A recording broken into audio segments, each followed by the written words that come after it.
সবচেয়ে বড় সৌন্দর্য। তারপরে তো আরো আছে অ্যাড করা ল্যাশ, আইব্রোজ।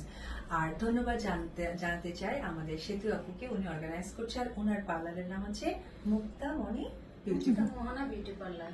ওনার পার্লারের নাম্বার মুক্তা মোহনা বিউটি পার্লার। তো মুক্তা মোহনা বিউটি পার্লার অর্গানাইজেশনে আমাদের এই প্রোগ্রামটা হতে যাচ্ছে সেপ্টেম্বরে। যারা যারা এখনো রেজিস্ট্রেশন করোনি তারা প্লিজ প্লিজ প্লিজ নিচে নাম্বার দেওয়া থাকবে, ফেসবুকে দেওয়া থাকবে, আমার সাথে দেখা করতে পারবা এবং পাখির কাছ থেকে এক্সক্লুসিভ এই হেয়ার কালারগুলো শিখতে পারবা। সো সবাই চোখ রাখো ফেসবুক পেজে। Thank you.